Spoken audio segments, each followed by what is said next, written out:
What's going on, comic friends? It's Ryan, Colossus Collector, joined by my co-host Dan and Dan's X-Men Comics. Oh, a bell? Got an echo. I got you a bell, Dan. That is awesome.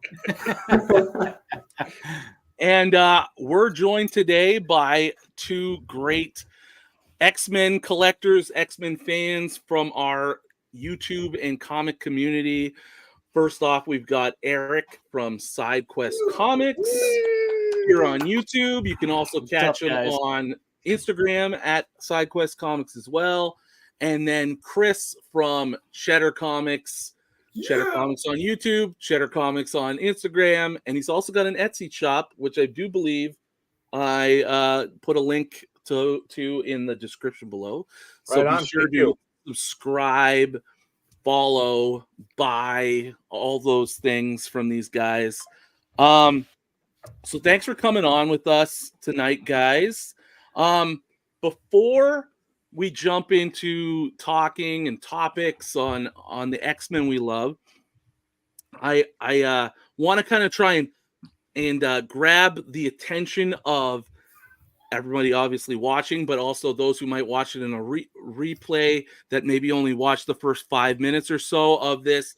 I want to do a fun, exciting channel announcement for here on Colossus Collector that will actually involve and be important to you guys as well.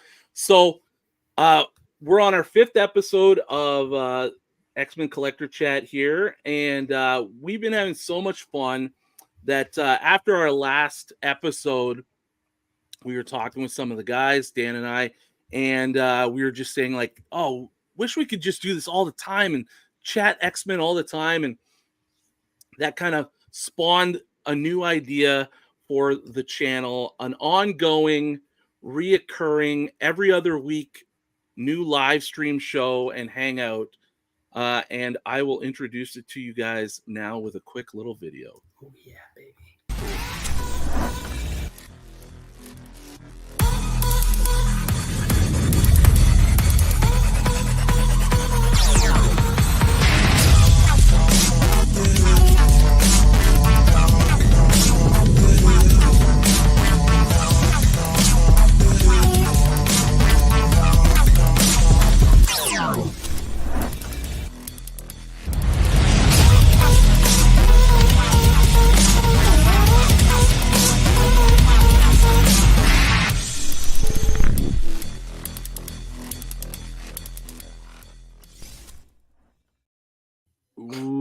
Okay.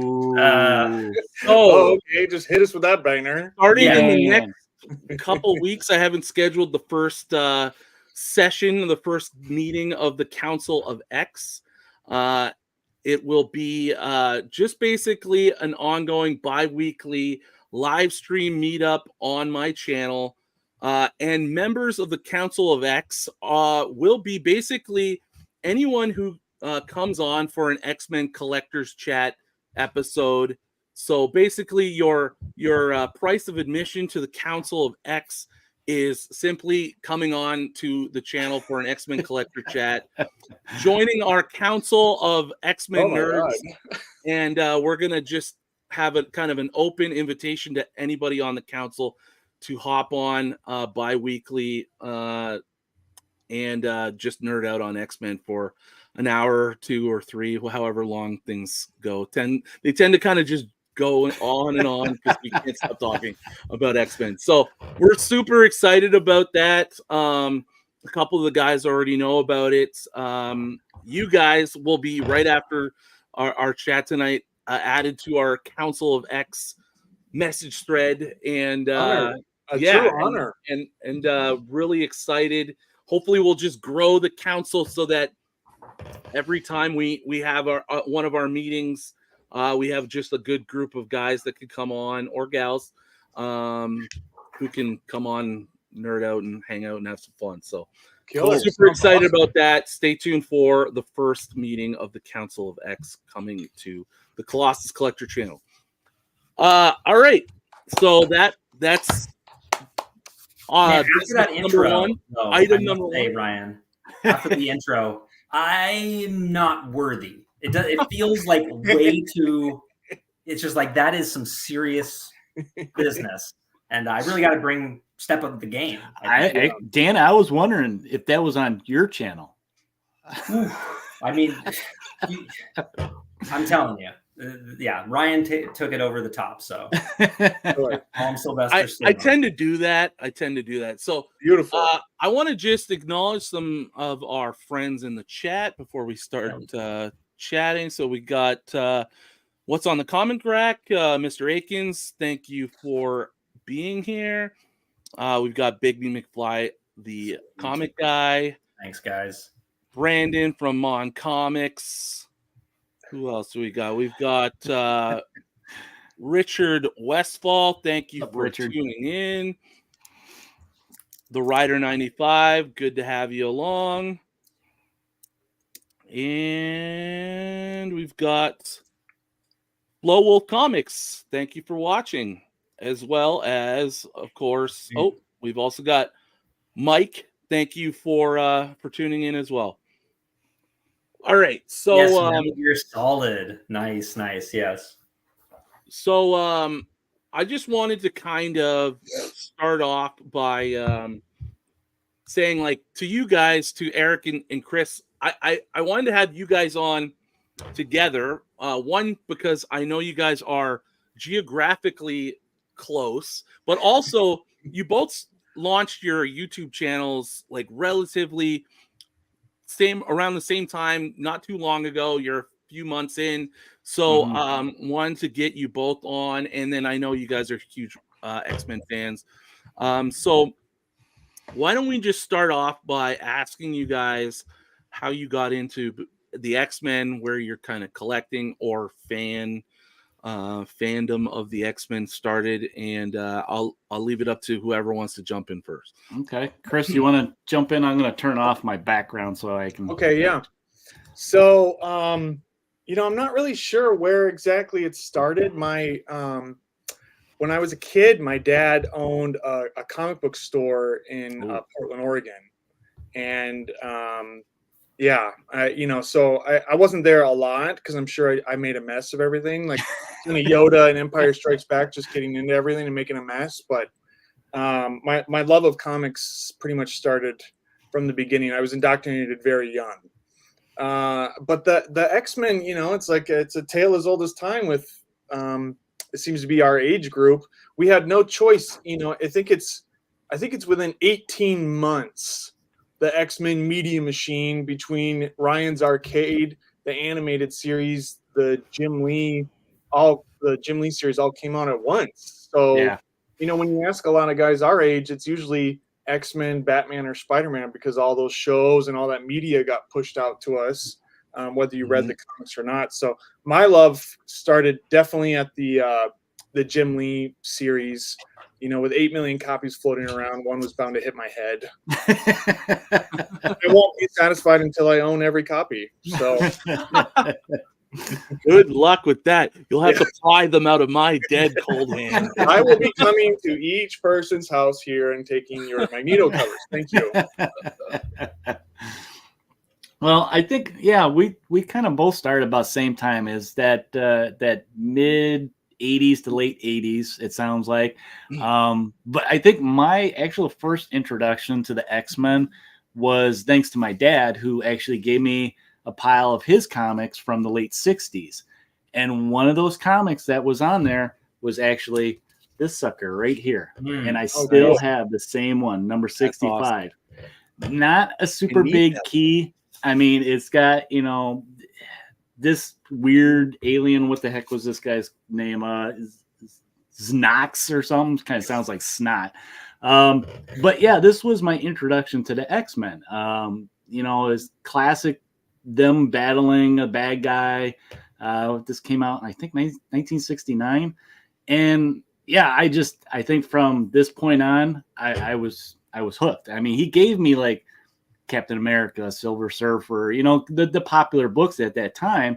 But this one book was the one that stuck to me. I don't know what it was about it, but it carried me through that early childhood up into the 80s, where, like you mentioned, Chris, we discovered Jim Lee. I started hunting down all those Chris Claremont classics, reading that stuff, and just getting into the soap opera that was the X-Men, really. And I couldn't get enough. I need that You need issue, this one? that's one of the last original stories from the original run, right? Like that's like the second last or third last. Yeah, 66 was the last one, and then they started doing the reprints, which I have some of them.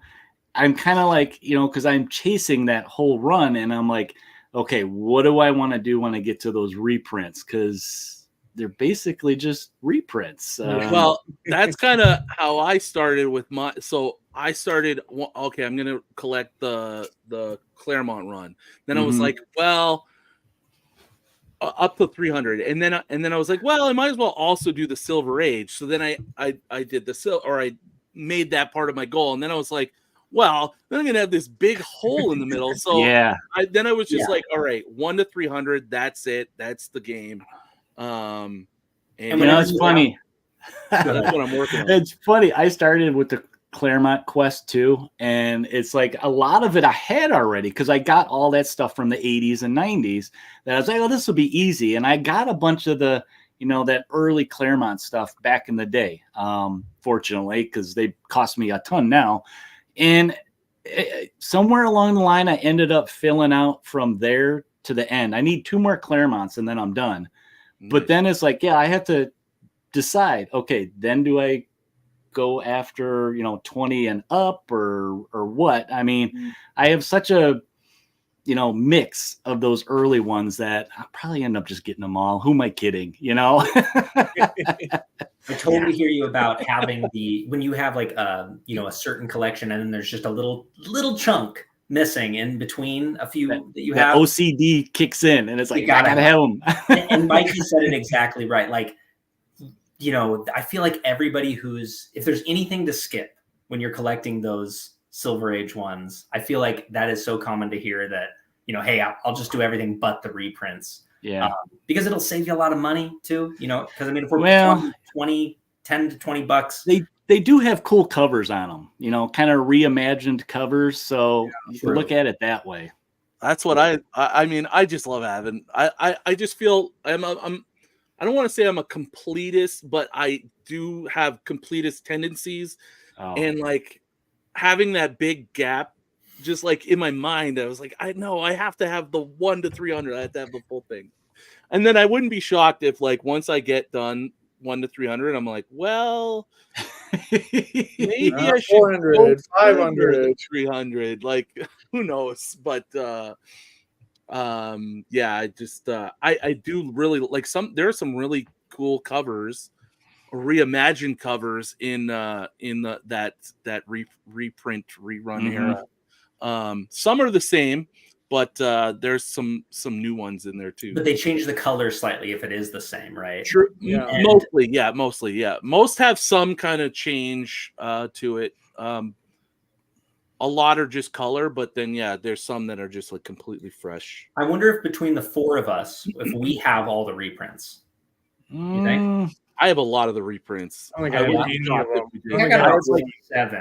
I'm only about 20 away from the full 1 to 300. So there you go. Yeah. I want a checklist, Ryan. I want to hear what you're missing there. Pull it out. Not now. Pull it out. I got the box right here. Fair enough. So Travis, the stories suck. What's up, Travis? The late 400s all the way Travis until Pam, 536. Really good, really great riders. Really great story. Travis, another member of the Council of X. He's like he's got a real appreciation for old to new, and he's really in the current new comic game, and he's a good person to ask about that stuff. So would be Josh from Sasquatch Comics, who we had on our last episode. He entire run, like from the start of X-Men to the now X-Men. Jealous of that, which is crazy. So yeah, those are good guys to ask questions about modern or newer era comics. Yeah, I rely on them for all of my modern information. Mikey makes a point that I was wanting to say too. Hey, now next gen, you just focus You've on already you. done it. It already happened. Before that, Mikey had said like all of the Silver Age stories suck, and I kind of agree. I would say that I do enjoy like around the 50 area on like I do like the art maybe with Neil Adams maybe Probably the art that gotcha. Yeah. But I like You all. don't I like mean, the art. you don't like that classic good guy, bad guy. I'm gonna think get it's like- you. You got Kirby. You got Kirby in the first. I dig Yeah. it. I don't like the writing style and the vocabulary and the like Stan Lee. constant You don't like word Stan and thought Lee. bubbles. That's what you're saying. You're saying Wow. you don't like Stan Wow. Lee.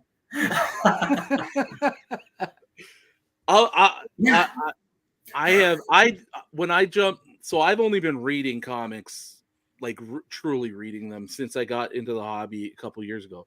And like my goal is just like read everything in X-Men that I'm collecting.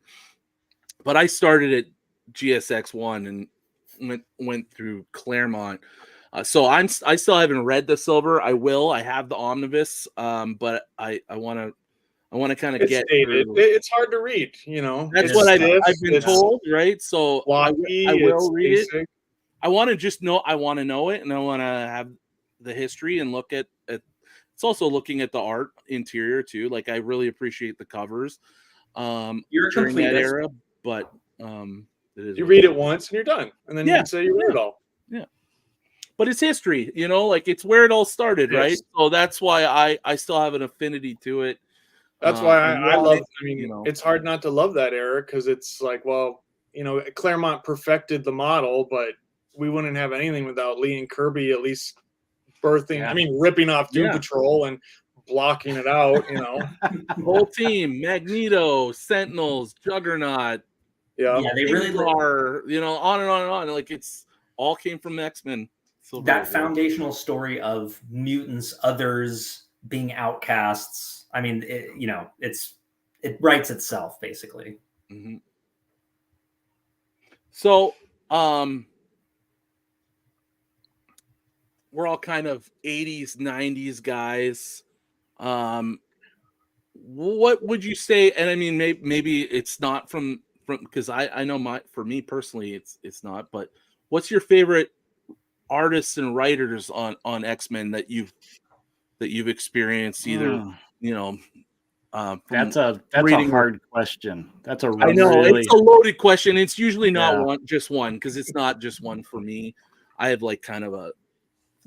I mean, I can that I probably like. narrow it down to that like one artist. It's usually the art for me is what it was. That one artist that just, was like, wow, I got to get all these books.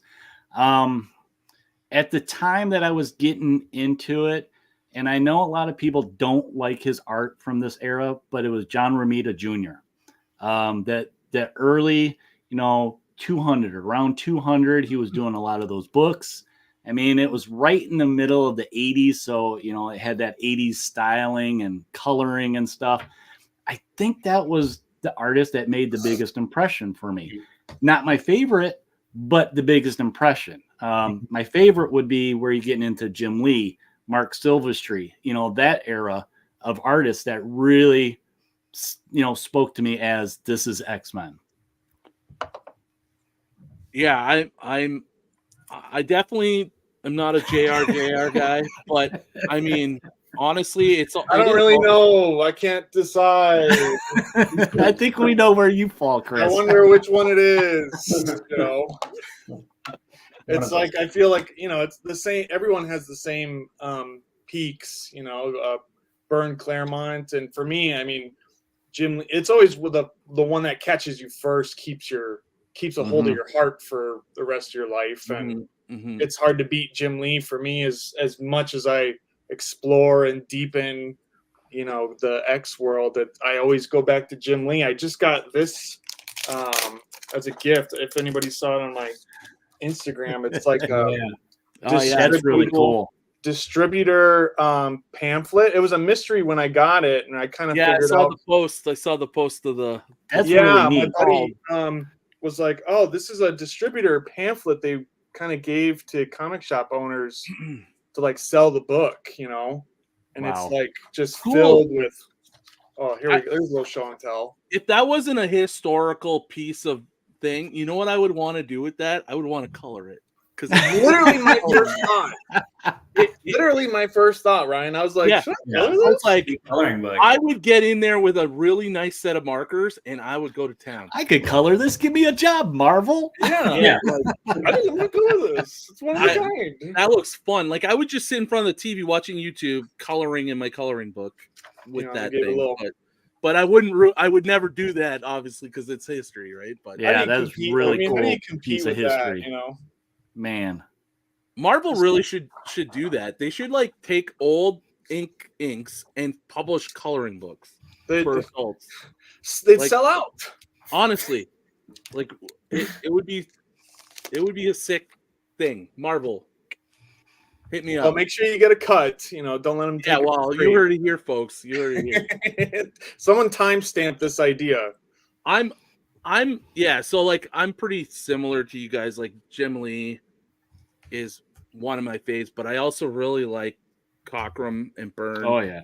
Yeah, for sure. I think Cockrum though, like I sometimes I go back and forth, but I think if I'm really with like a gun to my head between Cockrum and Byrne, I just kind of lean Dave Cockrum because he just did so many of those really awesome Claremont issues at the start that I just love so much. I look at those books and it's just like, God, they just look so amazing. And then he came back. So like then Byrne came and then he came back. And like that era, just the Cockrum Byrne sandwich is like, I love that. I love Very that. lucky. And Cockrum helped design most of those new X-Men characters, right? So yeah. What about you, I Dan? mean, basically did. He just did design them all, right? Yeah, Pretty much, yeah. It's and then for me, right, Dave Cockrum, Byrne, but also the ones that grabbed me initially was Jim Lee, John Romita Jr. I liked that, like that blockiness, like of John Romita Jr. Like there was something I think, like while my brother would show me more detailed versions of characters. There's something about John Romita, like that it's so simple and it's kind of like a cartoon almost. It's just you could just draw it all with a pen. You don't even need a pencil, and I liked that as a kid. I maybe don't appreciate it as much as I had because I've seen now so many different artists illustrations, but that was what grabbed me initially as well. I sometimes wonder too, like JR's artwork's like far more, I just feel like simplistic and like fast paced, but I wonder if his works suffered a little bit from the coloring too. Like I find like the coloring on his era wasn't as like, I don't know, just like as rich Kind of flat. Yeah. Yeah, It's kind of flat. yeah.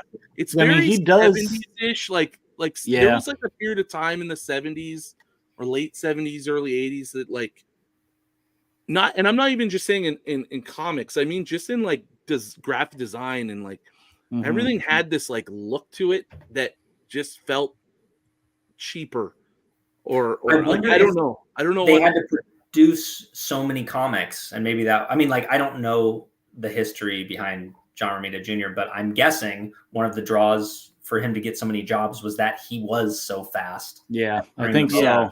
I think so. I mean, the stuff you see that he does now, like on Amazing Spider-Man, just looking at the color, the style is still kind of pretty much the same, but because of technology and coloring and inking and stuff, it just gives it that much more depth to his style.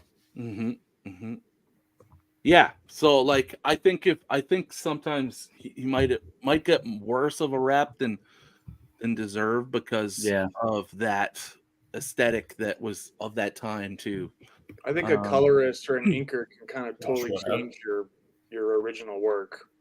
Yeah, for good or worse. 100%. You know? It's a team effort, right? Like, yeah, I don't think they're appreciated enough for really. Not I think at all. I think the only one is kind of Scott Williams is the only one that's people want his signature. Name me a second inker. I'd be surprised.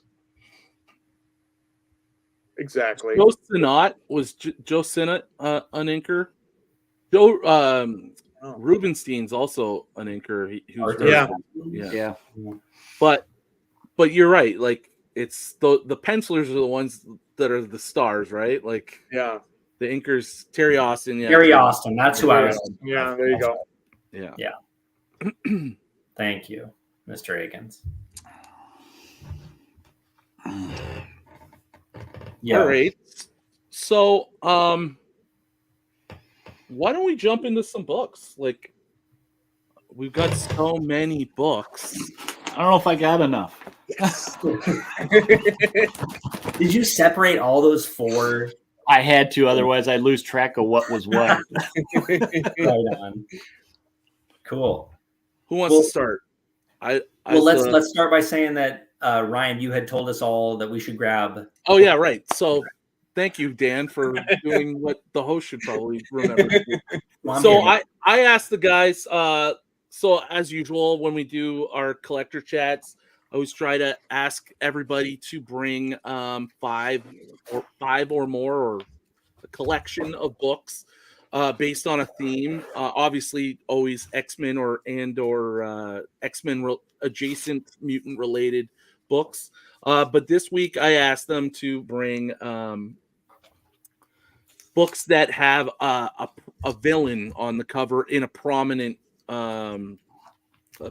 role. So front and center, just very much about the villain as much as anybody else on the cover. So we'll see what the guys brought. I'll start. Dan, jump on in. Cool. This is my favorite Jim Lee. You're gonna have some overlap. Oh, I'm sure. Here, there's too much glare here. All right. So this is my favorite Jim Lee cover. Killer cover.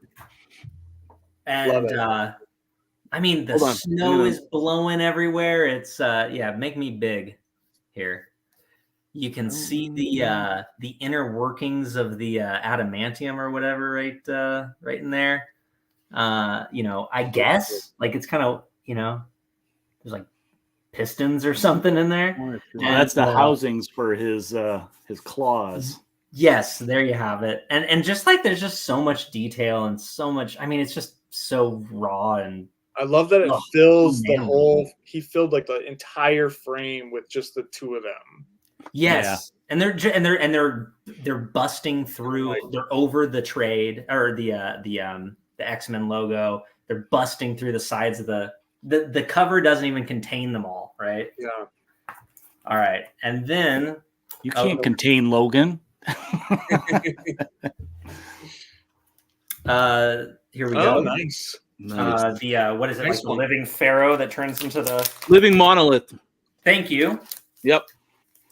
Once the pharaoh, correct.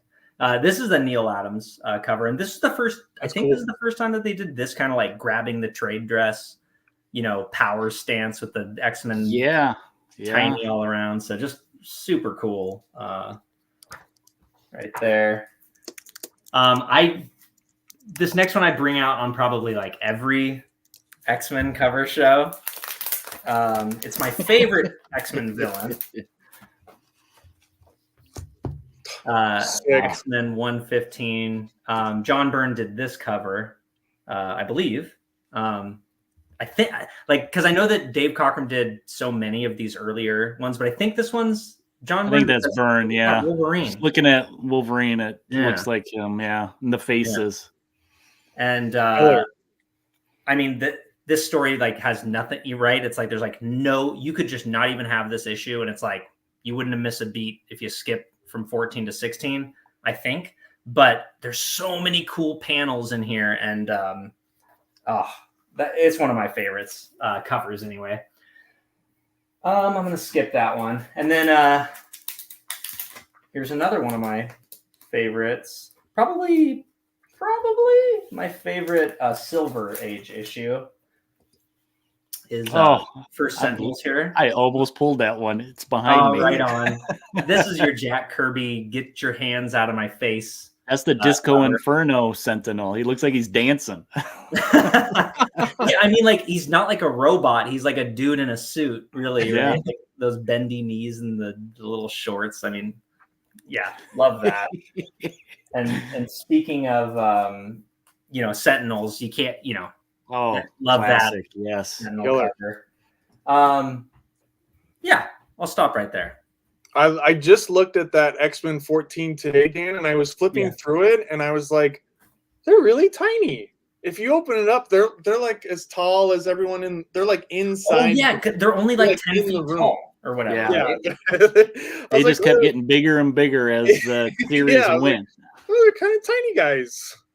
Yeah, like, okay, so right here, I guess they're like maybe more like 15 feet tall, but like this is a good. I'm used to you're used to them being like taller than the buildings, and they're crashing through the mall, and in here they're like, we're inside your living room. Hi. Yeah, really. Like if you have a tall ceiling, like he just has to like hunch down a little bit.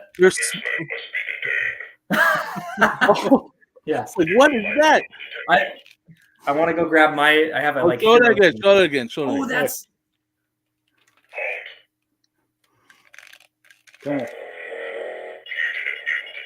Oh man, sweet. I don't think $5 I paid. Oh my god, that's awesome, dude. I don't think you can beat the voice of the Sentinels from the cartoon, man. Like, no, the way they did it. Like, if they ever make them in the movies, I hope they sound exactly the same. Like they sound so good. All right, I got a few more, but I mean, we'll jump into more. We all have time for more. No sweat. All right, since Eric, you had your Sentinel, let's All right. Well, when you said, bring 5 comics, I could have easily made this all about my man Magneto or Doom. But what I kind of wanted to do was pick out comics that were kind of those staple mark villains. And since I got them sitting right here, I'll start with number 43. This is one of my favorite Magneto covers from back in the day. Gotta change all my books. This is just, I think I have another copy of this that was, the pages were like really stained, but I love this artwork of them battling him. I mean, he looks so menacing in this cover. Do you know who did the art on that one? This was John Buscema. Oh, nice.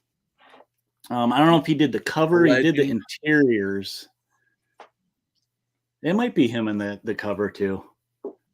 But yeah, this classic. And I mean, this is from 68. So I love that. I think I don't know why that's not like one everyone is crazy about, because whenever I see it, I love with it. this big trade dress here. I will say, there was that little run during that time of the trade dress went small, and then they did those titles. Yeah, like Cyclops and such. And out of all those, the two that I see the least, and the one I still don't have, and the Magneto one was the hardest one for me to find. It's that one, the Magneto one, and the Juggernaut one. Okay. Those are the other ones I find pop up a lot, like the Cyclops versus Quicksilver one, or the Marvel Girl one. Like, those ones pop up a lot, but the Magneto and the Juggernaut one are the ones I don't see as often. Okay, so since I was in the 60s, I'm going to stick with Magneto here since I got a stack. And I'm going to go modern, but we got this one by Alex Ross when he was doing his little sequence of villains. I mean, it was a couple of years ago he did all the heroes, and this past year he did a lot of the villains. Mm-hmm. And I didn't get all of them. I just kind of tried to focus on the X-Men ones. But this, I love this pose of him in this, where he's just crossed arms, and he's got that look of contempt on, he's basically, you guys know I'm right. So yeah, this was one of those ones that I'd love to get this signed, and a look of superiority. He always had a superiority to him. That's for sure. I mean, he has that attitude of just, he knows what he's doing is right. So And he's just the most powerful guy around too, right? Yeah. So it's hand in hand. And That's then killer. for you, Chris, I couldn't pass up the Jim Lee. My favorite. I've have like you. I have a couple copies of this that I see them. I pick them up. You know, this is one of my favorite covers. Jim Lee is probably one of my favorite artists to draw Magneto. He shows that emotion inside the helmet, which is a lot of artists just shade it so you don't see that emotion. You just see his eyes or something, or maybe grit teeth, and that's it. With this, you can see, that much more emotion. And that issue's got my favorite centerfold in it. And then I think I popped this one up too. John Romita Jr. Oh, nice. 200. This was early when I first started reading Uncanny X-Men, so I kind of knew of Magneto at this time, and I was like, oh, he's the villain. But in this, it's when he was kind of trying to turn his ways, and he was on trial. So this was an excellent story. You got, these two, the Fairness twins, the two Nazis, which I always found them funny. That they remind me of the Wonder Twins, is what they remind me of. So it's like Marvel's version of the Wonder Twins, I guess. Magneto. They kind of brought those twins. They were kind of the main characters of that show Gifted. Did you ever watch that? Yeah. Or like kind of a descendants of the Fenris twins or whatever. I mean, they are in the current comics too, or a couple series, and they're just total dirtbags, which cracks me up. Yeah, and then of course that Magneto suit. That's what apparently I guess Magneto's going to be wearing in the reboot. I love that suit. I know so many people hate the big M on it, but I love that suit. When he doesn't have his helmet on, but booky for sure. But I don't think it would translate great to like live action. But no, it's cartoon or drawn. It's fine. And then one more. I'll show one more Magneto one. It's one of my favorite costumes he did, fairly recent, where he's wearing the whole all black. No sleeves, so he's showing off them guns. But yeah, this was from I think it was mid-teens series that he had. It was pretty good, kind of exploring the former villain. So that's sweet. Very cool. Yeah, I never seen that. Any Magneto. I mean, I got more. I know. We'll come back to you. Don't worry. We'll just go through books. Okay, I had jacked Richard. You're right. I switched them out. I got these. I had these same ones too. I switched them out though. Those are gone. Those are trash. Trash. Yeah, we just no. No, I already threw them away. They're gone. It's stained now. I'll do the I had a lot of vintage, so I'll do the modern one and then I'll work my way back. But this is one I love because it's the EC horror homage with I gotta get that one so bad. We're gonna see that. We're gonna see it. There we go. And it's just spoiler alert. I don't know what year. I should have checked what year this is from, like 2000 something. And even for that, I can't believe they did it again on the cover, except with Sabretooth's head, Yes. But I just love that color. I love EC horror. I only have one. 2007. 2007, cool. On my wish list, so I can find it quick. even for 07, I think it's pretty. I mean, they blacked out the blood and everything to make it PG. It's not red. Is that in the regular ongoing Wolverine series? And what? Yeah, it was a variant cover. Yeah, it was a variant for 55. Oh, okay. So they started it over again at some point. I think I had up to around 200 or something. I thought it kept going to it's on 1,000 something. Yeah, I think they renumbered it and then that's from volume 3. Oh yeah, it's Marvel. I forgot. Yeah, they went back to the old numbering again. I think at 300 or. Yeah, that was a goofy series. When they went back and forth. It's like this. You're getting more confused. You want to come back in and buy it or what? Yeah, I know. No, we don't. Right. Okay, I'll save the Magnetos. No, I got too many Magnetos. I got to get through Magnetos. I'm not even going to show the ending one. I'm holding back. I'm restraining myself. Oh my gosh. No holding back here. So here's this is one I like. It's X-Men 18. Yes. Oh, that's a nice one. Yeah. Kirby Magneto cover. I love Kirby Magneto, but I also like that he's just kind of like blasting him with some kind of ray. Yeah. It's not really like magnetism or anything. It's just kind of a blast ray coming out of his hands, which is sweet. And then one I think, and it's an homage, but I just love the Cockrum version of it.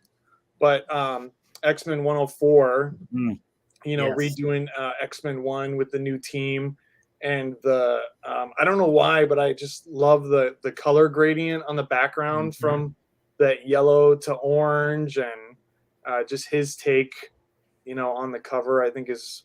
I had a lower grade copy, and I got this one last year. So because these are all the colors that drain first, right? If you find older books, red, yellow, orange, always go. So to have those colors pop on this one, especially really yellow. cool. Chris, I think we are the same person. Not only do we look the same, but also we have this was the one that I was gonna put, but I didn't put it up. And I just bought, it should be here tomorrow, a new upgrade of this because colors, there's like a water spot. Oh, cool. Yellow.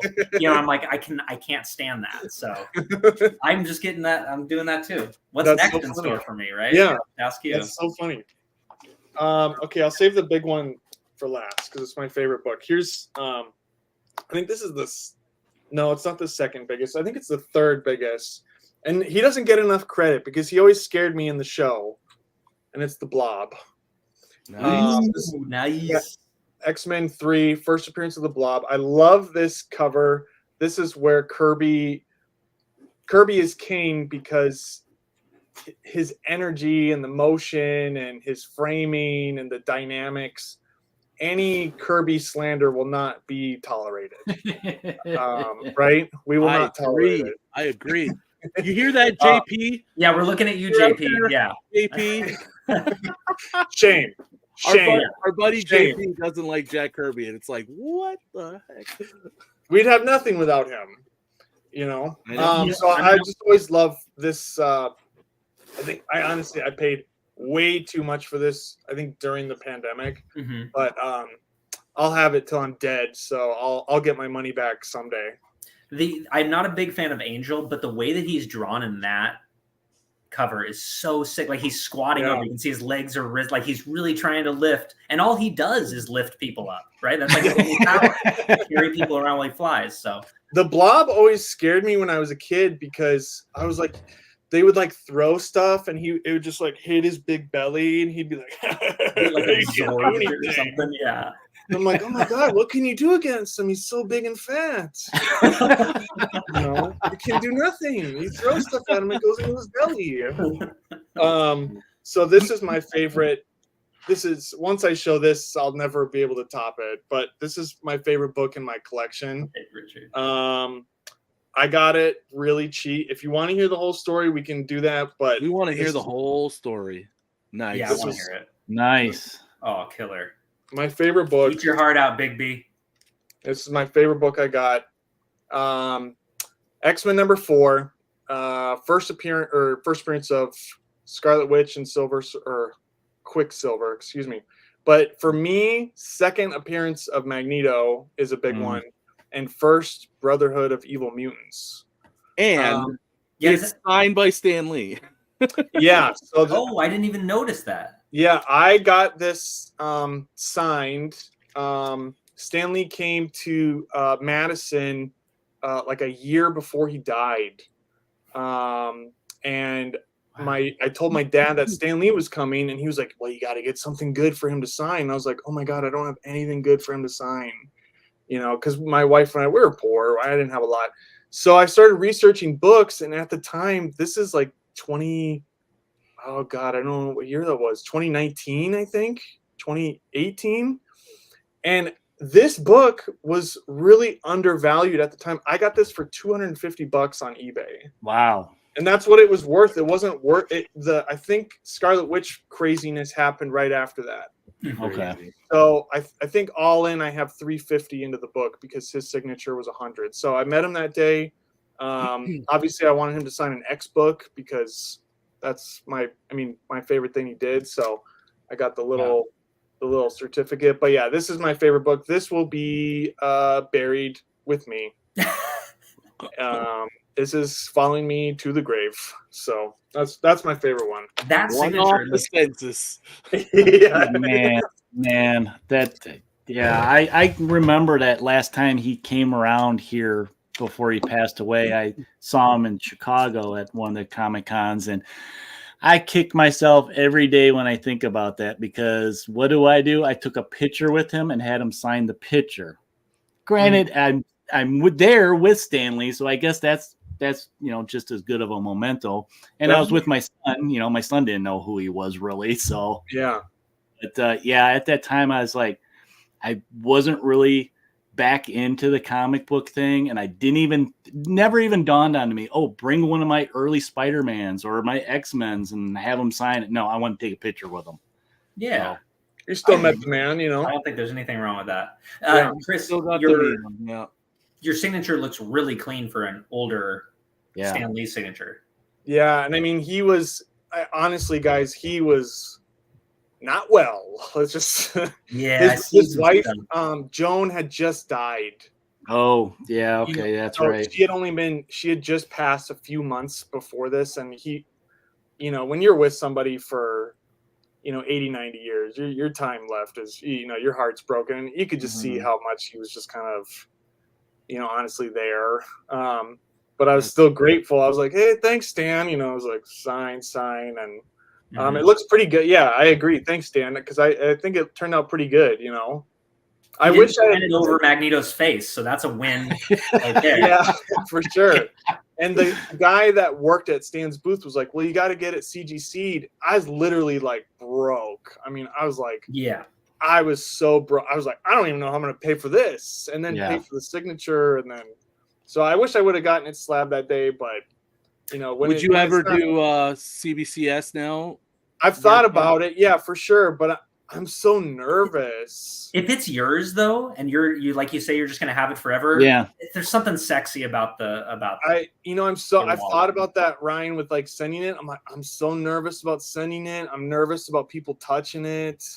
I'm just like horrified. Where I'm like, I think I'll just keep it here. Thank you. The colors are really vibrant on that. Also, what do you think it is? And what was cool was that the guy on eBay, I completely emotionally manipulated him too, because I told him, I was like, I don't have a lot of money, sir, and I'm meeting Stan Lee in a couple weeks, and if you could please, like Oliver Twist, if you could please find mercy and take an offer of $250. You can find it in your heart. Yeah, like some more, sir. Take an offer of $250 on a poor boy like me.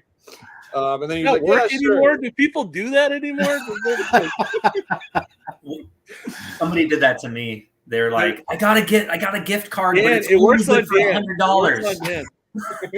Dan's a soft-hearted individual. I'm the worst negotiator. Yeah. So buy from me, you can talk me down. You really need it, so sure. Chris, what grade do you think that number 4 is in? I think it's probably like like a 3, maybe a. Oh wow, is that it? I mean, maybe just behind that, it looks like at least a fine. A 3 to a 4. I think it's just because it's got this. I don't want to take it out. No, don't take it out. It's okay. It's just got some spine issues. The colors are nice though. Looks it's great. Really hard to see the issues. The colors are really pop. It's getting that Mylar bump too, which is always nice. Yeah, it's kind of making it look a little nicer, but it's got a few chips and stuff. But this is I'm really happy with it. And it's got the little. I think this cost me $20 if you wanted to buy the certificate at the time. And there was literally like there's a stack of them like this. Yeah. Like, okay, here you go. Yeah, bye.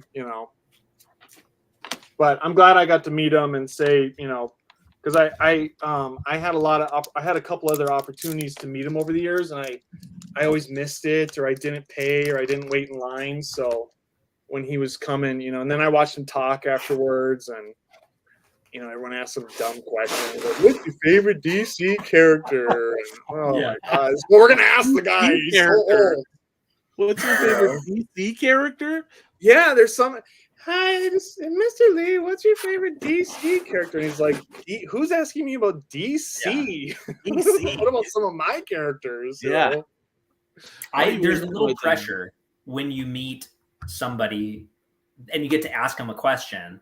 I feel like you want to ask a question that not everybody will ask, right? You want them to be like, that's a great question. I am so happy you asked me that. Well, Dan, I had that with Chris Claremont last year. I love that story. I hit one of his pressure points asking him the wrong question,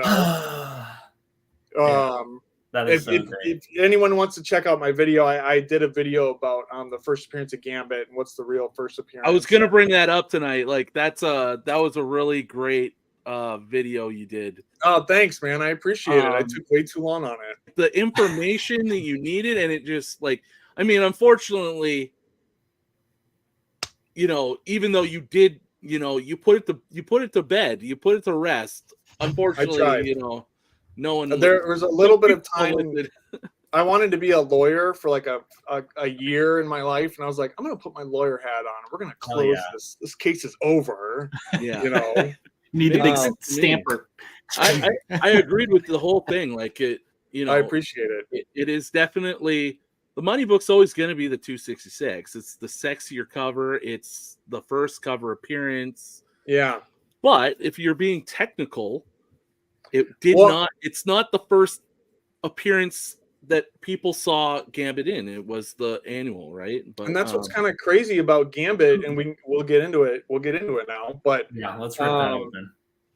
What's so unique to he's the only one that has that situation, because it's not a 299 300 thing. It's not a 180 181 thing. It's like his own problem with Claremont, not intending for that to be his first appearance. So then when I met Claremont last year, I was like, I'm going to get it straight from the horse's mouth. It's the only thing I'm here to do. I'm going to ask him about it. And he was just like, so irritated by the question. I don't think you can ask him a question without him being a little irritated. He's got and I've had this he's before. Like an irritable guy, like not a bad guy, but a guy who could get irritated very easily. Yeah, and I met him at C2E2 with my sister, and I are big X-Men fans, and my wife, and we were all there, and we met him, and he gave us all the time in the world. He was super great to the girls. He gave them little nuggets. He was like, I never actually intended for Rogue and Gambit to be together. And my wife and my sister were like, oh, that's cool. Oh my God, really? That's so and he was super sweet. And then, I've heard that he kind of gets salty or sweet whenever you meet him. And I happen to get salty Claremont, which was fun. I took it because I was like, it's cool. It's I know what I'm doing. Right? Maybe the next time you see him, he'll be sweet, right? Like, he'll toggle back and forth, and then on experience. Yeah. So, but I was like, I'm always happy to meet. I'm hopefully going to meet him again. If I can meet him again, I think this year that'd be great, because he's kind of hitting the circuit every year. So you brought up C2E2, and that's something I wanted to talk to you guys about. Hey, hold on. Whoa. Pump the brakes here. We have a bunch of topics to go on to, but Ryan, we need to see your comics. See my book? All right, we'll come back. We'll come back to this. I'll write C2E2. Dan's laying down the hammer. It's the law, man. We got to, we'll discuss the controversies. I am the law. Yeah. All right. So I had a feeling we'd have a little bit of overlap, so I'll just quickly love it. It's my favorite Magneto cover. The best. And I tried to bring a book from I tried to have books from all different villains. So then I also brought this one. Okay. Omega Red. Okay, but the rest are not overlaps. So Sinister. First cover appearance, 239. I think Beautiful. Sinister's the next X-Men villain we're gonna get in live action whenever they bring. I mean, Yeah. with the new team, I should say. I don't think he'll appear with the previous X-Men that are gonna come back in this multiverse saga, but I do think Mr. Sinister is gonna come. This is like my favorite Sentinel cover. This and part 2 of Love it. of Days of Future Past. Those would have to be my 2 favorite Sentinel Here's where they covers. started to grow I a little bit. Just love the Much perspective. better. Yeah, these are the Sentinels I know and love. Yeah.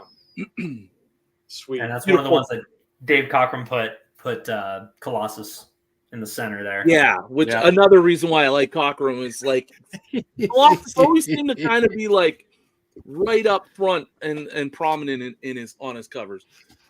So Dan, I was totally thinking about the Living Monolith, but I went with this one. Yes. It's obviously an homage to that one with Dark Phoenix. I just love this. Yes. cover. She looks like so possessed. And Yeah. What I also love about this, so she in this one she crushes the trade dress, the logo, and then in the next couple issues, the cracks are still kind of in. It like heals over the few issues. Yeah, Right? yeah. Yes. So like It's over like, the next whoa, wait. couple issues, they're still cracked. A subtlety that is. Awesome. I always remembered it, but I didn't think about it carrying over from the last issue. That is so cool. So cool. And I mean the green's awesome. I'm giving away a 9.6 of this in my 1,000 subscriber giveaway. Oh, I hit 950 today. I'm congrats. 50 away from a monster giveaway. And all you have to do to be eligible for that is be a subscriber and get in the comment section on my videos. That's all you need to do. Dude, I mean, the 9.6 alone is an amazing. That would be an amazing single prize. But I think you like packaging a bunch of different really great things. It's monstrous.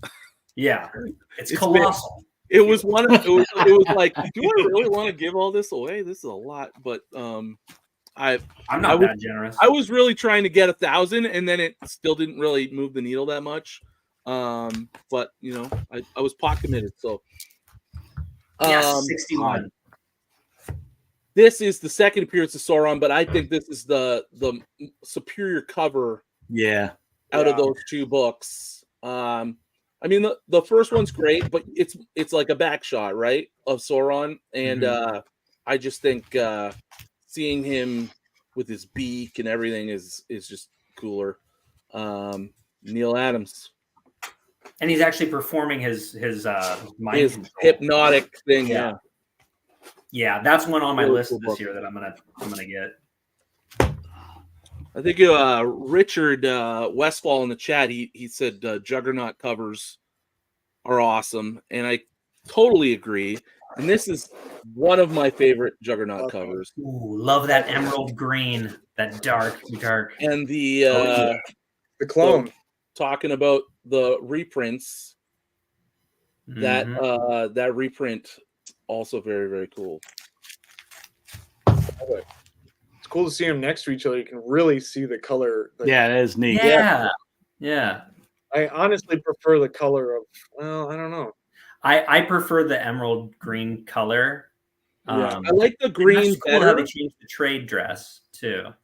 I like the green better, but I like how this one has more of the orangey tone that Juggernaut's known for having. So I think they're both just really well done. Cool. Yeah, super cool. It's very cool differences in the color. I like. You can see the floating heads better too. Yeah, true. They do pop off the white better for sure. Yeah. So those are the books I brought. No, very nice, but no 102. I showed 102 like one of our episodes. I showed 102. Yeah, it's on my wall back there. I've shown it off a couple times on the channel. So Everybody at the same time. We're just same time. Same time selfie. Mine's back Everybody there. but Ryan. All right. Yeah, You're I just got there. one from CGC back that came back in 9.2, so it was really Hell yes. Oh, nice. Cool. yeah. So Controversy. back, controversy. C2E2 or controversial character Gambit talk. Let's do the Gambit thing. All right. So, with Gambit, I'm just taking court because it's filled with my head. Yeah. You can definitely make the case that it was hard for me in the video to kind of end it, because you can absolutely make the case that X-Men Annual 14 you could say that it's the first appearance and you would be correct. You could say that. I don't agree, because I think that his instance is completely unique. And then, even Claremont agreed that wasn't his intention. And the best information I could find was that it was released early by accident. Yeah. And that production error. Yeah, and he said, he's like, I'm just the writer. I write the books, and then they pretty much F it up, But everything perfect and everyone ruins it. But then it's like, when you read X-Men Annual 14, he shows up, no one like looks at him or anything. He's just kind of there, and his name is mentioned and stuff, so it is a first appearance, but he's not like, you're not like meeting him. Like, the world isn't meeting him for the first time. And when you read X-Men 266, Storm is the eyes of the audience in that issue, and she's meeting him, and inversely, we're meeting him for the first time, and he's cool, and you kind of learn his powers, and he's picking up plates. He doesn't have his cards yet. And you're just clearly meeting him for the first time. And then you got the Kubert cover, and, I just think it's going to be always kind of hard to, things can change. With enough time. When I bought, for example, like FF49, I bought that like 10 years ago. When I bought that, it was the second appearance of Galactus. And then over the last 10 years, people have agreed, no, that's his first appearance. So it can change as a collective, but to me, it's hard not to give it to 266, when it's the in continuity first appearance. I think it's kind of it's a difference in opinion on definition what the first appearance is, right? Like his first appearance, the first time he appears in the story of X-Men, because then it's definitely 266, and it was meant to be that, right? But if we're talking about the first time he was printed in people's hands, well, then it's 14, and then we could be talking that about was an accident, right? Like, so I know, because I think ultimately it's not. It just comes down to what do people want it to be. And I think the market, like you said in your video, is always going to go with 266. It's a better book anyways. Like, who wants the one where he's not on the cover? Like, 266 is all about Gambit and Storm. Like, that's the one for me too, right? And I think it's the same thing you've seen. I mean, Hulk 180, it's cameo versus full, but people can argue and have the opinion that it's the first Wolverine as much as you want, but when you're talking about value, you're never going to wrangle away the value from 181. It's worth whatever 4 or 5 times as much. And that's a slightly different debate, because if you're technically going off of his first appearance in story in production ever, it is 180. But that doesn't really matter. It comes down to what does the mob want and think and value, and that's 181, right? So, because it's the sexier book, he's on the cover, he's more in the story as opposed to like one page or a page or two or whatever these books are, right? It's the same thing with 299 and 300. Although 299 and 300 ASM is kind of interesting because Todd McFarlane says $2.99. When the creator comes out and says $2.99 is the first appearance of Venom, for me that holds a little more weight than just like, oh, the market wants 300, right? Like, Yeah. I mean, the market wants 300, and it's the more valuable book. Yeah. But in my mind, I'm swayed a little bit by Todd saying $2.99 is the first appearance of Venom. And then you can have that, and it's like it won't matter, and the market But will it won't always matter, exactly. You know, the weight on 300 is just too hard to wrangle away. The trick, get them both. Yeah, I want just to get them hear both. what Eric has to say. It seems like Eric's been brewing. I got them both off of the rack back in the day, so I didn't have to argue about it. And I'm just like, I personally think if it's like continuity, does it fit in the continuity, or is it a one shot? I mean, you got to think about that too. Like you mentioned that he's just kind of there. You know, he's not really affecting the story at all. You know, it's like, who is this guy? You don't really get to know him at all. And then the other one, it's like you're really starting to get to know his character for the first time. And then what was crazy too is when I dived into it, I was like, it's not even Annual 14 isn't even his second appearance in continuity. It's his third appearance in continuity. It's 266, 267, and then Annual 14. Which was interesting to hear in your video. Like, and then when I read them, I'm like, 266 makes sense then.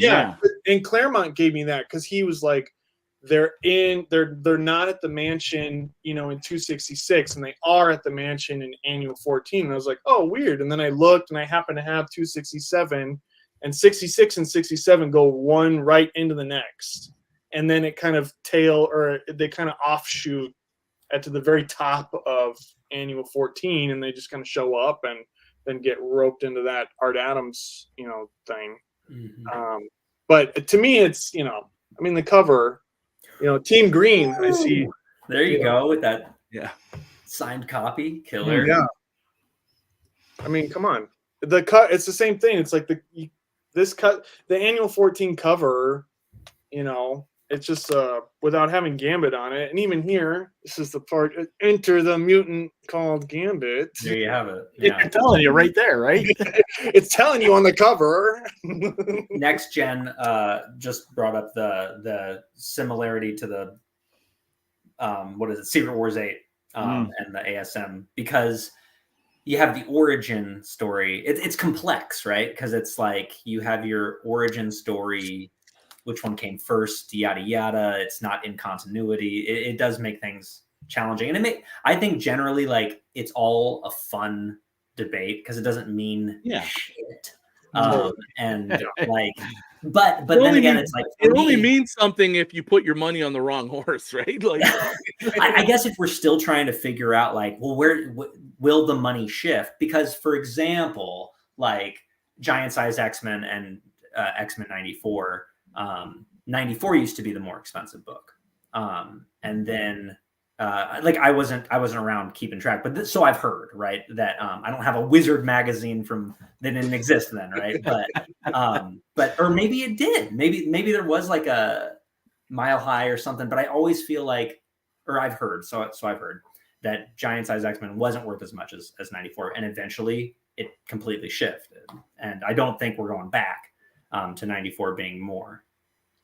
Sleek Geek spoke to Marvel cards listing the first appearances on the back. Yeah. And I agree with that. I like that was a thing, you know. I think in certain time, like nowadays, I think CGC is also kind of a big driver of the official thing, right? Like, totally. What the CGC recognizes first cameo versus first full appearance. Full appearance more than likely, if CGC is calling it that, is going to be the more valuable book. But ultimately, people decide one way or another. But generally, when some sort of respected, although respected these days, authoritative figure in the if something with authority comes out and makes a statement about it, that sometimes helps kind of set where it should be. But I know some people have tried to send in, I like get the label changed at CGC. Like you can put in I don't know. You put request, in like a sticky note. yeah, you put in a sticky note, like, Yeah. "Oh, you're fucking wrong about this," or Yeah, text you this. But I don't think they really listen. They're like, I highly doubt that they. I put sticky notes 9.8 on all of my "Yeah, comics. does that work? Just to let you know, this one's a 9.8. This is a 9.8, and here's a 20. Thank you." Yeah. Whoops, just left that one in there. Going back to Wolverine's like a complicated one too, because there's like Yeah. so 180 is the cameo, 181 is the full, then 182 is the second cameo, and then GSX1 is the second full. Like that is Such a weird to mess. me. Yeah, it gets weird when they start to say like the giant size X-Men is his like second appearance or something, because Yeah. I feel like once you have a first full appearance, anything after that is then your second, third, fourth, and fifth, right? Like, Yeah. The GSX thing is 182 and GSX thing is totally weird.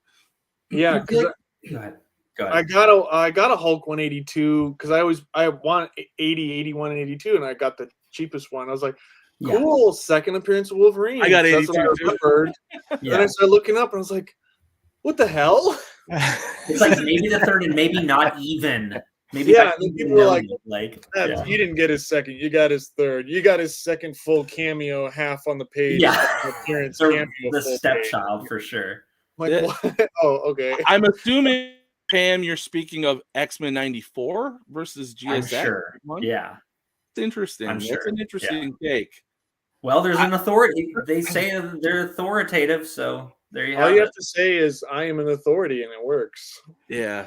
I don't know about that one, though. GSX is the first appearance of my guy. Honestly, I've never heard that, Dan, that at one point 94 was worth more. That's like crazy to me. I heard that a little while ago, and I was like, that's crazy to me too. Mm-hmm. I just find that wild. It's their first appearances. I think because it was just like a summer special. You know, it's like on the side. And they reprinted a couple times too at that point. Maybe that's it. Maybe because it's not like in the main. Exactly. Title. So then when they came back with 94, it's like we got a new writer, we got we're starting over again here, and that was like the first go at it. But Giant Size X-Men, in my opinion, is a perfect book. It's got an amazing cover. Then there's Foom, right? I forget the name. So I think that Foom is the same kind of a argument there about what would you consider a first appearance? Is it a comic? It's a fan magazine. Yeah. I still think it's valuable and it deserves. I want one. What's that? I want one, but I still think GSX is the one, right? I think we get lucky with some characters when they're on the cover, they're in the book, it's all in like one book. I'm like, oh, I love you so much. You made this so easy. And Wolverine's like mythology and his appearances are so shatters like over years. Like one issue, it's his first cameo, it's the first full. Oh, now his name's Logan, and you learn that. Oh, now he went berserker mode. Oh, now he's from Canada. Oh, and it's like retcon solo cover and so many things. Yeah. If you want to get into Wolverine, you have a long road ahead of you. Yeah, he definitely evolved over a lot of issues and like 20 years. Well, yeah, no, I know, but like early on, I mean, like he was. Oh, yeah, he changed a lot. And like his abilities and his like certain things about him kind of came out as Claremont was like developing his character, and he's definitely he's one of the best characters ever, and it's very interesting. A very interesting genesis for him, for sure. I'm very nervous and I'm scared because I did a very short 2024 wish list this year, and I'm trying to stay away from like a lot of smalls, and I'm trying to like save up, and I'm going after a Hulk 181 this year, and because the market's soft, so I want to take advantage. I totally relate, and I would get into all that, but I have a video coming out this week that's going to explain my whole approach for the year. But cool. yeah, similar similar. Oh, I would thinking. love to get into y'all's like. I know you goals would. I and was trying to strategy. avoid that topic. This is all I want to I don't ever want to talk. spoil my video. I put a lot of work into this video. I don't want to wreck it. Say a word. I won't say a word. All right. I'll figure out. Well, I can talk about me. You don't have to talk. Yeah. Talk about you. It's like I can't quite. Do it. Because for me, it's like I have a problem with like buying, for my personal collection, like just too many. It's too many smalls over the year. And then when I look back at the last year, I was like, wow, could all of these little smalls been one huge book? And I was like, I kind of think so, and then with the way that the market is, because for me, I've ogled and oohed over Hulk 181 for 20 years, and I've never had one come through as a seller either. And I have a giant size X-Men, so it's like, I have 182, and so I'm like, I kind of think like this is the time, and I'm worried about.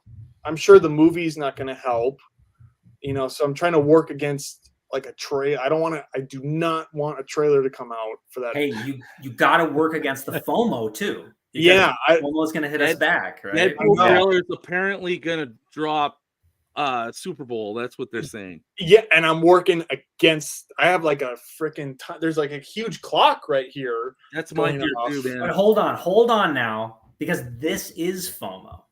You're creating the FOMO for yourself, right? That's true. No one should want that book. That's I will say one thing about the Hulk 181 is that I'm nervous to get it because I'm going to work so hard to get it. I don't have one yet, and I've always wanted one, so I will get one eventually. But when I get it, I'm afraid. Like you see them everywhere, everybody's got them. It's like, is it that interesting for me to be like, hey guys, I got a Hulk 181? Yeah, I don't know. Like it's just, I feel like everybody's got one. So like, what would that fulfill me? No. Yeah. Don't buy one. Get out of this. Get out of the market. I want one too, but it's it is, I kind of think about that because I'm like, man, I'm gonna spend, I'm not a rich man. I've got a family, I take care of. I sell comic books. I'm not making a lot of money. And I'm like, if I drop this kind of money, I had this kind of with giant size. I don't know if you guys have ever had this. I chased this for so many years, and then it was like up on the wall, and it almost didn't look real to me. You mean in your own collection? Yeah, like when I was like sitting up there, I'm like, it doesn't look real. I've seen it my whole life. And, and there was an interesting question on Instagram. I forgot who asked it. And it was, can you appreciate the book without owning it? Yes, do you need to own the book?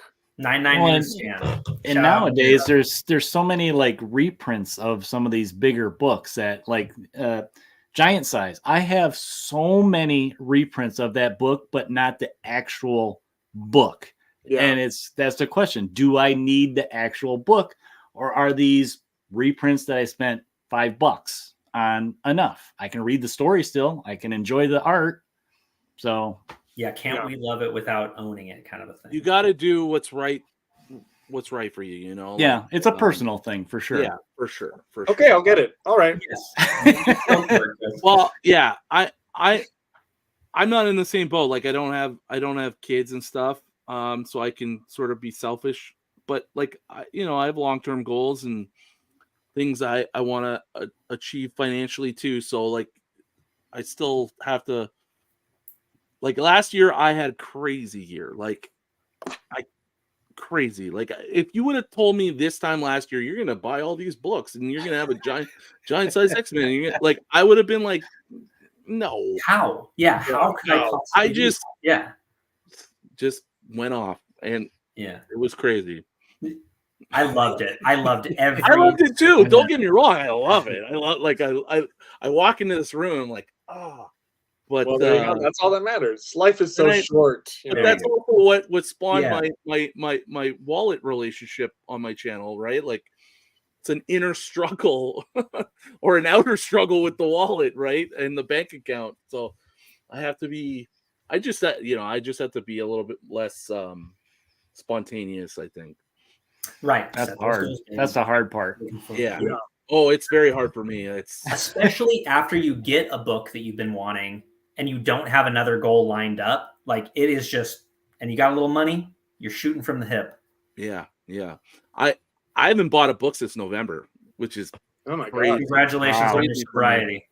yeah. I was like Yeah. 2 months. You get a little chip every month. For not- Yeah. Yeah. Seriously, not to make light of the real addictions and stuff in the world, but Absolutely. like Absolutely. honestly, if there was, I might be a candidate. Yeah. Shout out to the chat too. It's been like super Yeah, active. yeah. I can't Thank you keep for up to everybody it. for Yeah. coming in Y'all are here. amazing. Cliff on comics. We've got So you Collecto never Fix assume the in waitress here, was Sleek previous Geek, character.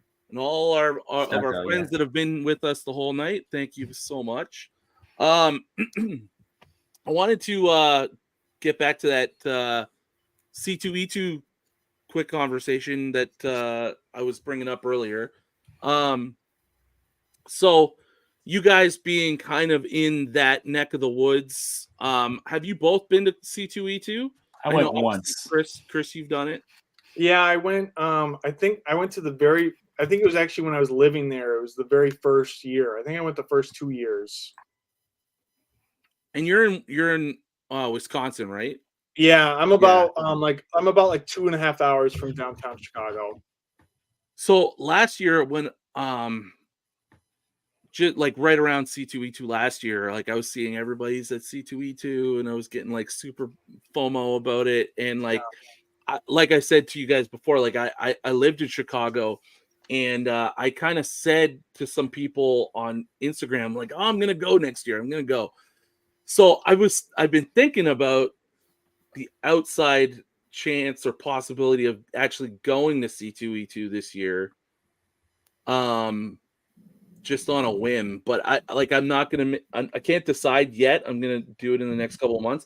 The thing is, it's like a few days right after my birthday, and it's a big birthday this year, and I don't know what's going on that time of year, so I can't really like make a full commitment. But I'm contemplating because I've been kind of itching. Sorry, Your birthday? yeah. How old are you? You turning 40? I'm turning 40 this year. Yeah. Wait, okay. So what month were you born? April. Okay, you were. I remember you showed your birthday book. Sorry, I don't mean to go. But you know that we're like 1 month apart. Dan wants to do a double birthday. We trip. gotta have a double birthday bash. I'm turning 40 in May. Sure. Where are we gonna go? C2E2 or There you go. we already have a con. We're going to this year. We're going to Terrificon. That's true. Sorry. It's just that I've known you for so long, and I didn't know that. Yeah, so it's a big one this year. Cool. So that weekend is like it's where things might happen, but if it's happening like the weekend before, if it gets pushed or something, I might go. But I just looked them up this week. They don't have a single thing listed, and it's in 3 months. Still, I know it's weird. Not a single thing is listed for the show, and it's in 3 months. They're really That's bad crazy. about updating their website because Really? I remember that before. Sorry, go ahead. Yeah, Terrificon has already announced they got Jim Lee, and they're not until August. I really like my favorite in Chicago is Fan Expo, which used to be Wizard World, right, Eric? That's so easy to get to. And they have their stuff listed for 6 months. My wife and I knew we were going to that for months, and then with C2E2, I'm like, and then they announced like the week of, and then it's going to be, Sebastian Stan. Not that I don't like him, but that'll be it. And do you think that it just has to do with a scheduling issue? Like they haven't actually scheduled these folks, or do you think that they're strategically holding off on announcing these types of things? I don't know. I don't know if they're incompetent or they're really smart. I mean, maybe, C2E2 is a giant show, and maybe they don't feel the need to like promote it that far in advance. They're like dropping a new album. They're like, we don't need to announce this new album. We're going to drop it this week. Yeah, so maybe they start doing it February, March or something.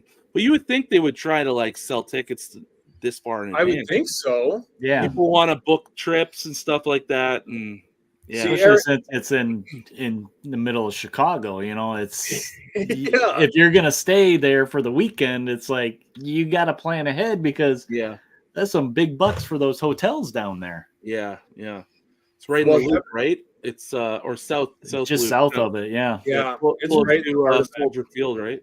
Yeah, it's way in there. It's hell to get. I lived Yeah. in River North, like just above the loop. when Oh, I was cool. there. Nice. Yeah.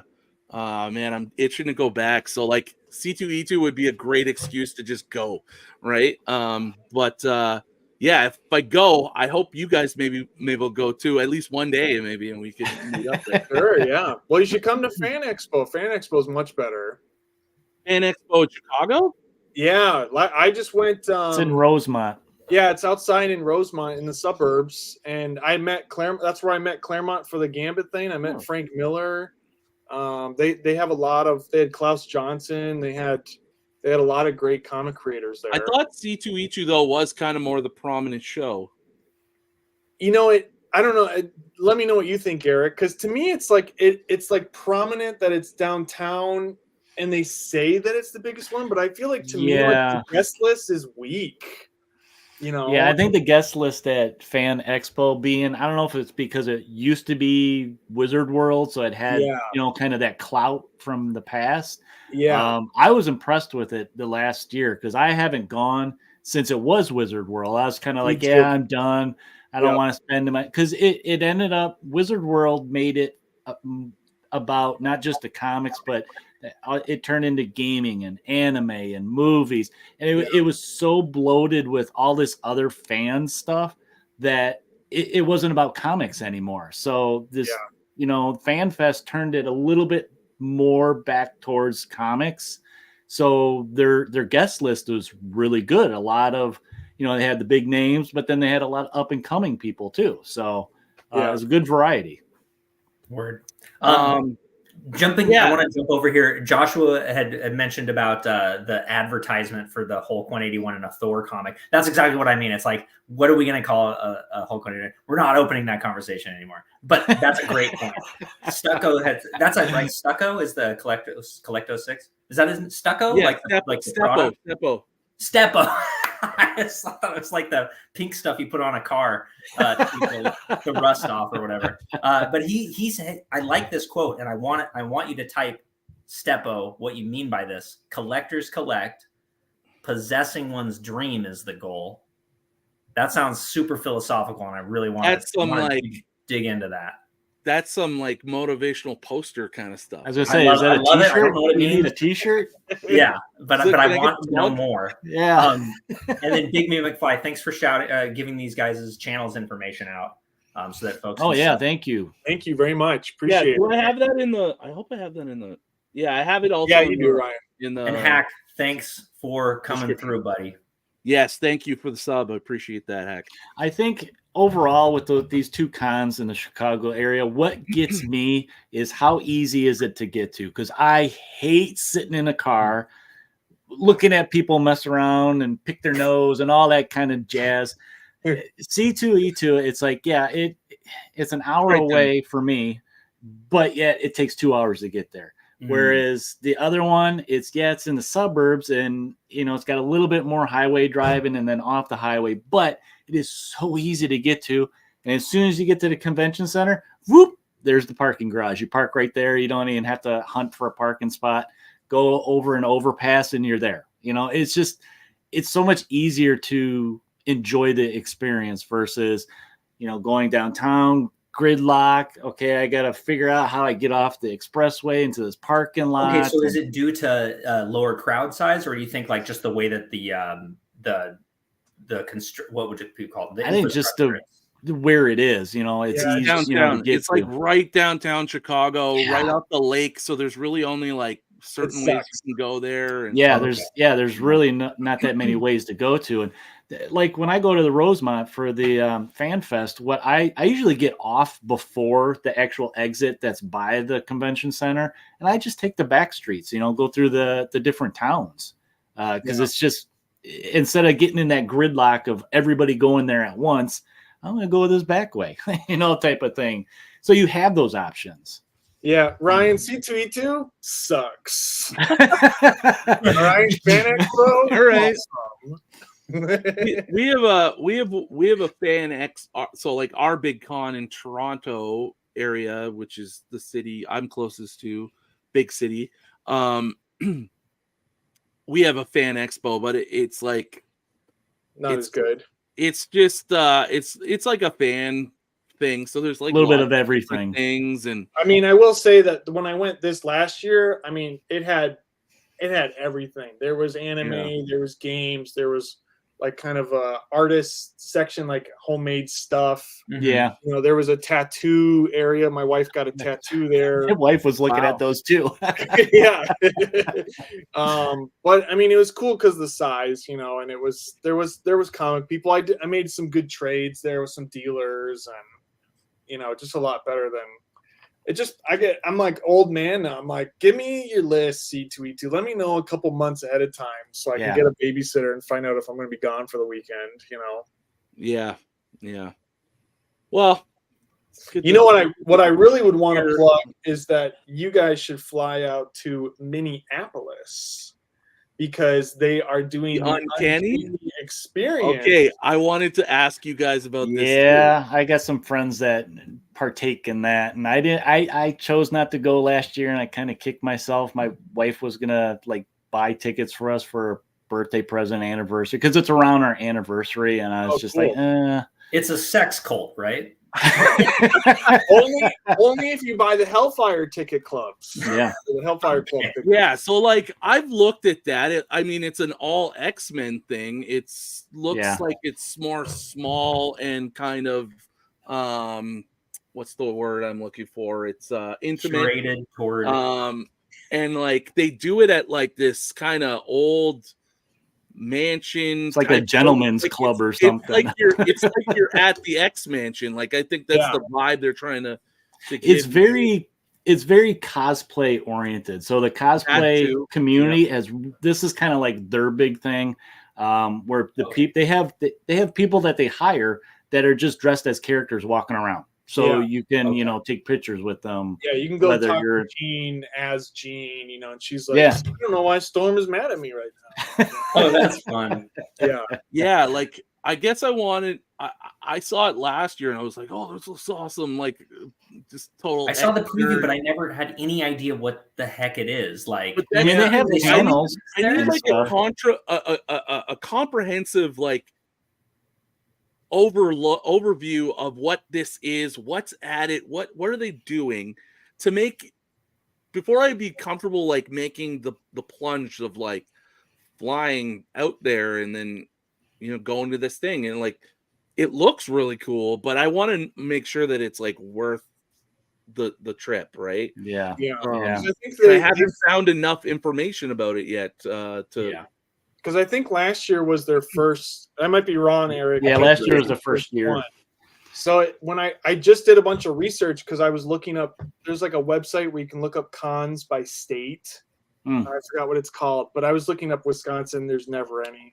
I looked up Illinois, C2E2, and Fan Expo. And then Minneapolis, I was like, well, I'll check there because from here I'm like 4 hours away. And I was like, what's Uncanny Experience? What the hell is this? And I went on their website and they call it an immersive experience. Yeah. So you know, you're there, you get a badge as a student. There's a graduation that Chris Claremont gives you your diploma. Chris Claremont was there last year with I think 2 voice actors from the animated series, Wolverine and somebody else. And then, there's a lot of cosplayers. They do the Hellfire Club at night. Which is like more than the whole ticket. It's like $100 just to go to the Hellfire Club, like DJ set. Yeah, so that's like a nightclubby thing that you get like admission to like hang out with people after. Yeah, and your regular ticket though is, you know, it is like Eric said, it's kind of a cosplayers event, which makes it immersive, and you can take like a gym class with Wolverine, you know, and you can do sit-ups in the yard and stuff. Yeah. No, like they have vendors there, like they do, like they do have a thing where like you can do con stuff where you can look at comic books and get art and stuff like that. And then of course they got like speakers and guests. So they had like Chris Claremont and they had some actors from the X-Men movies there, stuff like that. So like typical con stuff. And like different sit downs and panels and stuff like that. So Mhm. that's all cool. And then like but beyond that, it's like lots of people in costumes. Mhm. This Hellfire Club thing, which I don't know if it would be good. Yeah, I kind of like, I want to see that there's more to it. I There's a lot think of that's like, what held us back was the cosplay thing. I love it, but I can't do that. I can't immerse myself in that Yeah. character Yeah. and, you know, in that world. So I'm like, yeah, I'd be kind of uncomfortable, I guess. Yeah, is like there's straight a up, guy you know? in there like walking around in a spandex Quicksilver suit, and I was like, nope. Yo, I'm down to see those. It's cool. I I'm mean, just not- You got your Namor outfit ready, Dan? Oh my god. yeah. I think that I wouldn't it's like I would feel like a muggle or something in there without cosplay. Yeah. And Yeah, I that's enjoy a the other little thing. dress up here and there, a little Halloween costume, but I'm not like good enough. Like I just don't feel like adequate to, you know, or to spend the time to put that together. But I enjoy looking, you know. I like to watch. Yeah, so like I just want to make sure that it'll be a worthwhile experience, right? So Yeah. I'm not sure, but if anybody, you know, watching now or later in a replay knows more about it or has like some, I know Big B Brian just posted some videos, so we'll check that out. But like any more information about it, anything, you know, let me know. I let will Dan know. say that, you know, me and my sister and my wife are talking about going, so we might actually go, and I can come back to the council. Well, that would be great. That would be great. Share the secret. I'm not dressing up. I don't know There's if I'll swing it this year, but I would like to check it out at least once, right? Well, I'm But, sure if you kind of wait too, and every year they get, because it it's might like get they're better, right? yeah, because they have a whole page, and it's just like a page of producers. Yeah, Like they're yeah. just like all producers on the events, you know. So I'm sure give it a few more years or get them some time under their belt, so it'll even get better. Yeah, for sure. For sure. Yeah, Big D, I am that's my new name when I go to the Hellfire Gala. Oh my god. Just so everybody could see Get in that. line. And now Dazzler and Dan Sexman. Yeah. Hey, Chris Claremont better not name every single person as he hands them their diploma. That would be I saw the video, dude. He was like, torture. Yeah. Take your goddamn. here you go, here you go, here you go. I'm a little disappointed that we didn't talk about Acetate Gate, guys, when we talked about C2E2.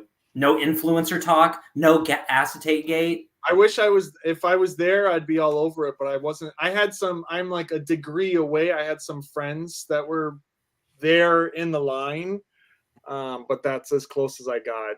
You know, and they told me the story, and I was like, "Oh my God, you were at ground zero of Acetate."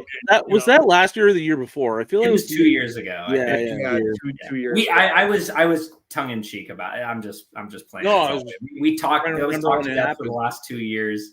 It caused the crash. We've Yeah. moved on to other controversies. We're on and- the new controversy now. Absolutely, yeah. We're on new. Use holder scam, y'all. Let's go. I mean, Dan, there's so Dan many. wants that drama. I love the drama, guys. We're on bashing CGC now, Dan. Yeah. Oh, it's super trendy right now. It's super trendy to Very go raw, trendy. I'm telling you. Let's get those subs up. By You want talking- those Yeah, views? come on, You everybody. want those Don't forget views? to hit Make a like. video. Smash Do that a like recap. button. GC controversy video and yeah. Oh, So I who got wants so to many. watch- I am Who wants ready. to go to the Colossus Collector to get their latest info on the CGC drama? Oh yeah, Nobody. baby. So Oh, you will you not know, be seeing that here, but there's And far not more on mine either. Most of my stuff are all, you know, far more qualified Graded. individuals covering the latest news on CGC skin. Well, what we can do, or what we can discuss, is like Ryan. I want to know how, like you, for example, and like Mon Collector, who has a lot of slabs.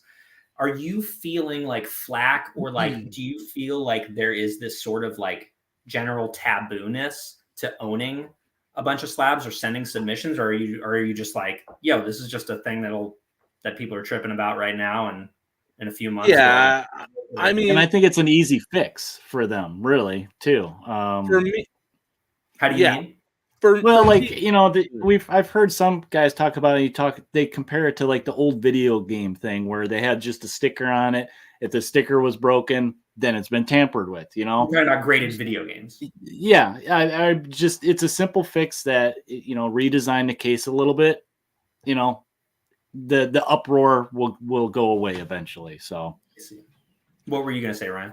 oh, I was just gonna say, like, for one, I'm not in the tax bracket that this is affecting people. Like, I don't have to worry about my 5.5 Right. Yeah. giant size X-Men being swapped, really. Like, Right. I just don't think it's gone. I mean, I'm sure there's all kinds of different scams out there for all, big and small, but I think this one's particularly centered around like books I'm never even going to touch. So for me, I don't think it really applies too much. Yeah. I'm glad you understand the context. As far as having slabs and stuff, like, I mean, who doesn't have slabs other than strictly raw collectors? Like, everybody has slabs these days. So I don't feel bad about having slabs. It's part especially if you know where it came from, if you're the one sending it in, most you of really my don't have slabs. anything to worry about. Yeah.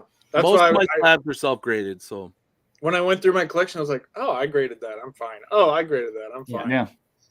What about the taboo nature, or do you feel like what about even just sending them in, giving money? There's kind of like a lot of people that call to being like, hey, we got to boycott with our dollars. What are your thoughts about, like, do you feel, I mean, because like I feel a little sheepish. Like, I just got back a submission that I had sent. Well, I just sent 3 books, but it was before the drama. So I feel like, okay, like that's my, like escape. Like, I submitted these before, but I won't, my hands are clean, you guys. But starting now, I'm boycotting. It's like, I don't want the flack. So like, it makes it easier for me, but I know I'm still probably going to be submitting when I need to submit. I don't do it often, but if I'm going to do it, I'm probably going to send them back to CGC.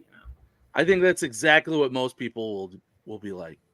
Most people just, like, I mean, not to call everybody selfish, but most people just, they do their own thing and they worry about themselves. And I think that's what I think most people are.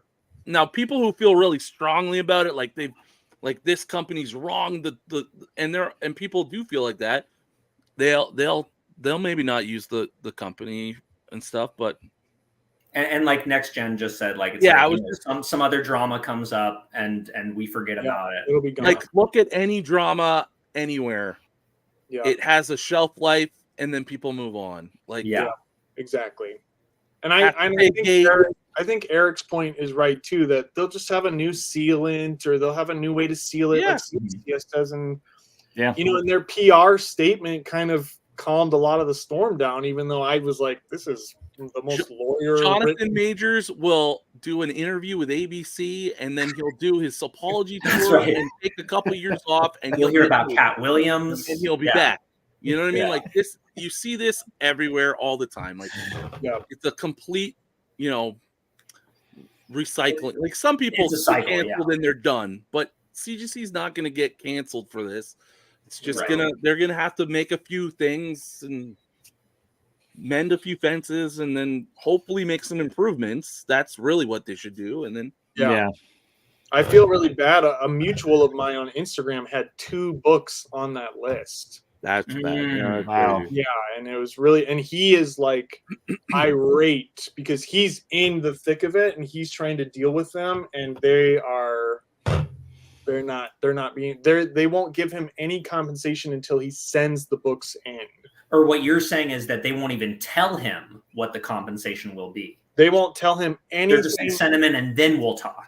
Which takes all the power Once away. we have them in our possession, then we'll talk. That would be nerve-wracking, yeah. And he's like, no way. Then you have all the power. There's no way I'm going to do that. And you're not even going to tell me what I'm going to get. Yeah, so. It would be nice if they were just transparent about saying, like, we will give you the difference in the value, like based on this number, or it'd be the easiest check for them to write. Just get rid of this, just Exactly.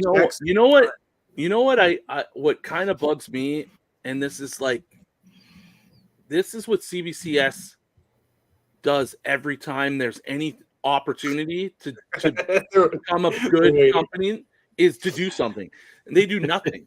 Like CBCS should come out. They should have been like on this, like, we've got this tamper-proof case now, and we've got all these securities that, like, your arch enemy is down. Kick them while they're down, and I think they did a little bit. Not enough.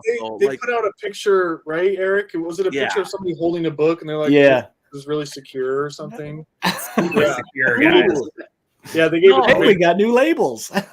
They should have a full court PR press about all these things they're implementing. Like, they're too slow, man, and they're just never. They're too slow, or they just don't do anything. And like, they could. This is really good opportunity, and they're just. Did they put out a single Instagram post, Ryan? Yeah. Sorry, I work in advertising, and like, it's all about jumping on opportunity especially when you're in like a situation like them where it's so hard to claw more market share. Yeah, and it's not. I don't know if you saw that graph of Shortbox. It was their own. They had a great slide on Instagram. They showed like all their stats of what sold in 2023. On Shortbox, it was 95% CGC, 5% CBCS. It was like next to nothing for CBCS on there. Does Shortbox only deal with slabs, or did they just start taking raws or something? I think they did start taking in raws last year. I've never shopped there, but I hear it's a really easy way to sell. Sold, never bought there though. For selling, Dan, they only want me to take two pictures. It's a front picture and a back picture, and it like auto fills in the information. I literally take two pictures and I put the price, and it's up there. Oh wow! I don't have to do anything. I could do that. Yeah, yeah, definitely. Like Go Collect's doing something really good. Like they just put out that whole thing today or yesterday about how they're going to make an improvement to how they log things, or they're I can't remember exactly what it was, but they're going to do something that's going to help collectors and users of their platform sniff out more fraud and things like that, and just really be able to check books. So it's something to do with like pictures and stuff like that. Anyways, it sounded really good, and like implementing that is smart. Like, I think if they do that, they'll have a leg up on cover price and GP analysis and all. I would also like to say too that like this, that I think people are acting like this guy's like the first. Some of these books have been scammed for 40 years. People have been photocopying Hulk 181s for 40 years. There's always going to be, if there's money to be made, there's going to be a criminal there. And 100%. If CGC can do whatever, and then, criminals are going to figure out something else, and you'll always have to be, on it to make sure you're not getting screwed. And there will be some new scam. And, they had that years ago where this guy bought a Hulk 181 and it was completely photocopied, and this was for years. People would just photocopy Hulk 181s because it's a desirable book, Yeah.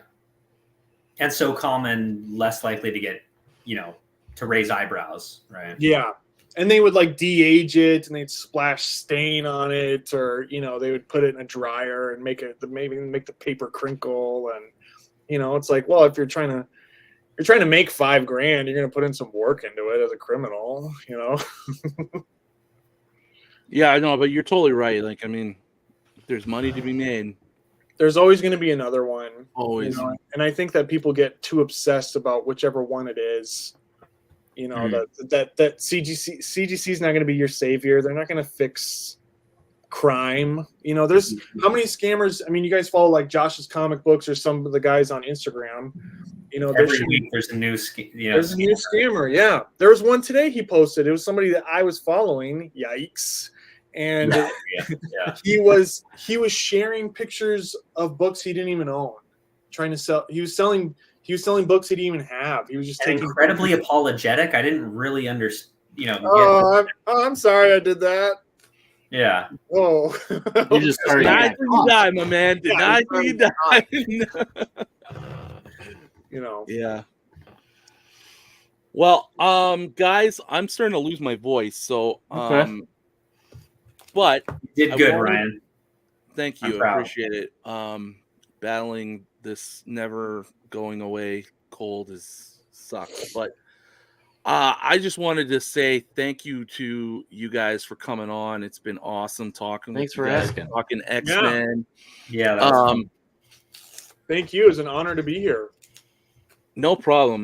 My pleasure. And I'm looking forward to more chats with you guys on the Council of X that we announced earlier. Oh yeah, Nimrod action. Love it. Oh, Nimrod. He's got Nimrod. Yeah. You want to show some more books? I could hang in for a couple more minutes if you want to. Yeah, get him in there though, guys. Get him in now. The Brood, yes, love it. Yeah. And thanks to the chat, y'all have been like super active. I feel like we could have even done what I would love to do is like have moments of seeing people's comments and just kind of like addressing, you know, those. I know that like we're still getting the hang of it. Also, I apologize if we didn't get to your comment in the chats, but I saw some great questions that came up, and you know, so just really stoked to have you all, you know, in here with us. I got to throw up a Dune.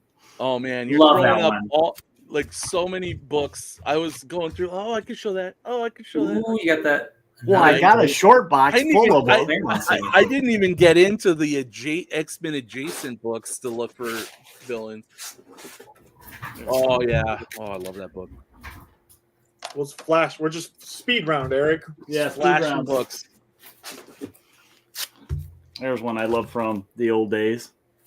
Early Marauders. Yeah. So good. All right. I'm just finishing the Inferno Saga right now. 121. Dan and I know it well.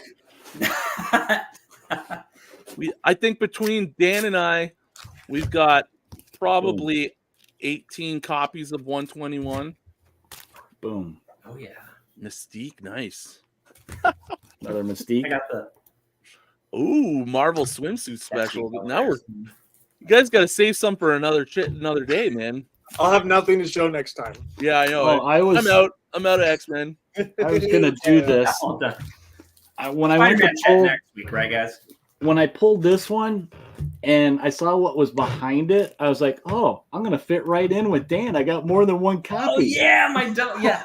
You know, it was never my intention, but that has definitely become like your thing. My thing is now the double, like two copies. I don't feel complete without. That's a good one right there. I got the 5 to your 4. Oh, very nice. Those colors look great. What is that one? The Power Psycho Storm? What is it? I don't know. Patchy Dream? What? Patchaderm? What? That's nuts. There was one. I don't know. I don't want to get Ryan's channel canceled, but this was one I was. I don't want to get him. Oh, baby. Just show me a little more. Someone called you Dan Sexman earlier, so. Oh, those faces are hideous, but let me see a little something. Beer goggles. Save that one to the side. Okay, Dan. Yo. Earlier, it's so much for ending the stream, eh?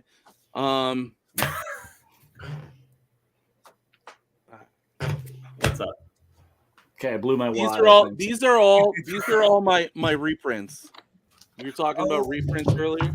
Yes. Oh wow, you do have a lot of them. Yeah. So hold on, I'm gonna go through go through them.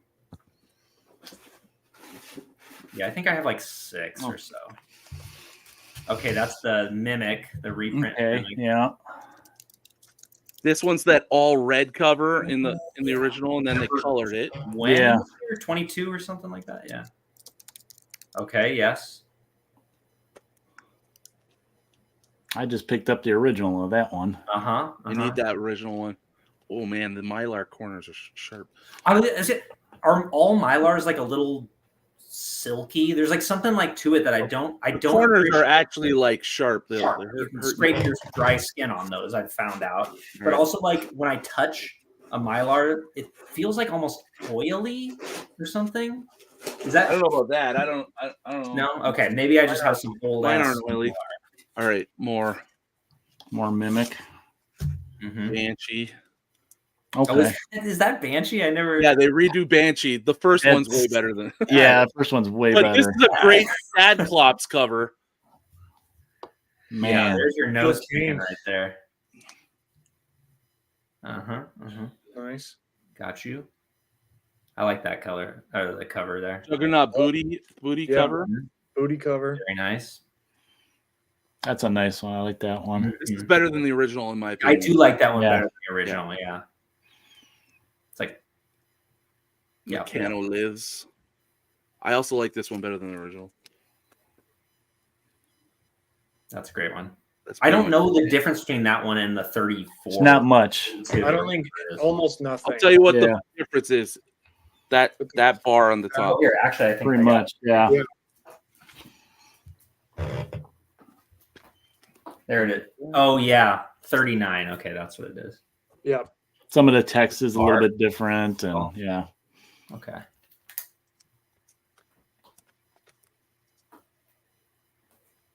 Yes. There's another one that's almost exactly the same. There's that Magneto. Yeah. Raven. And that's it. That's all. I got a lot. Beautiful. So what are you missing in the reprints there is a better question.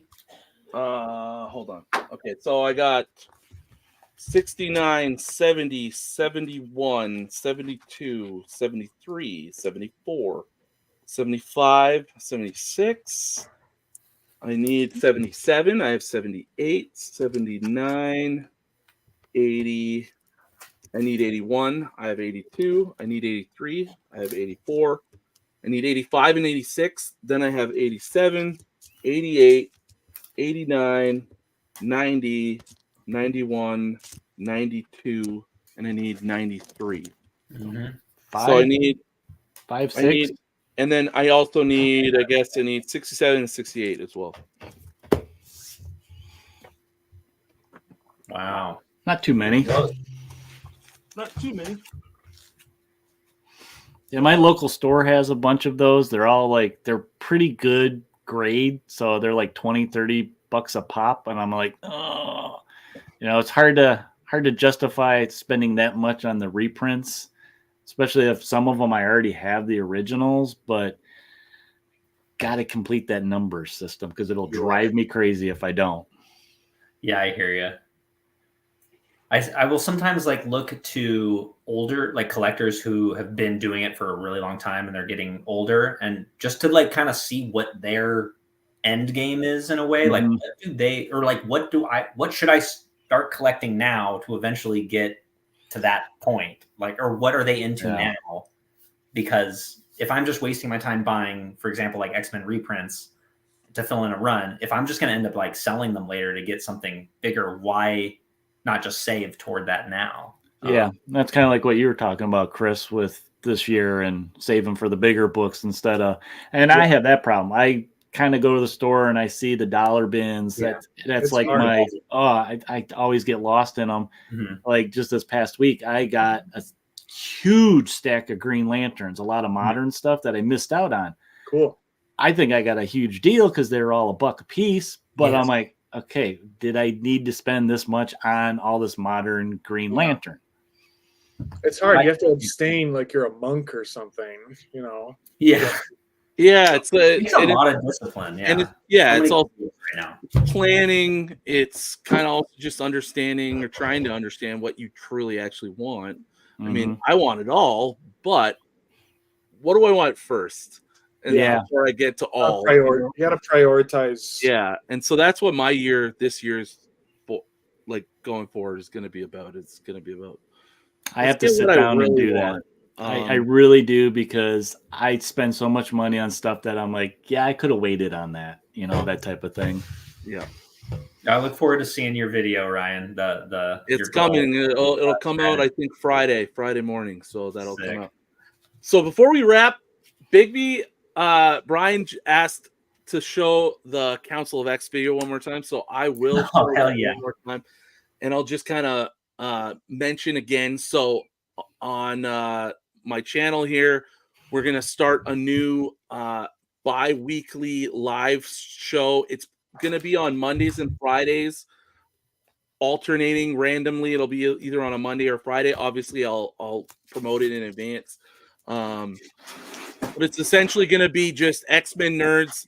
Anybody you've seen on a X-Men collector chat, welcome to come on and just hang out for however long we want to hang out, nerd out, show books, talk about what's going on with, like, we didn't even talk about anything movie related or anything X-Men. So lots of topics to talk about.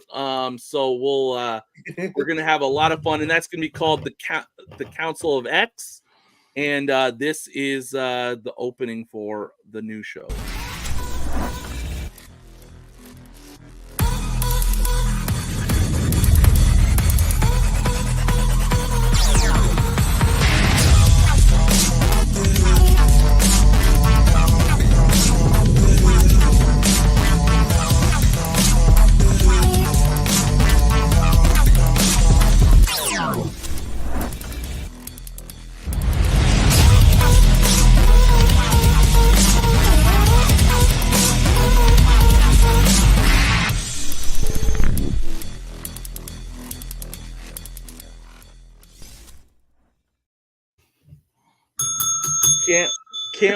Can't wait to get started with that. So anybody, if you're an X-Men fan, hit Dan or I up. We'd love to have you on a collector chat in the future, and then you could join the councils as well. So so that'll come. We'll have our first episode probably in the next 2 to 3 weeks, and then going forward every other week. And I just want to thank these guys that's awesome. Nice helmet. For coming on today, and everybody watching, everybody in the chat. You guys have been great tonight.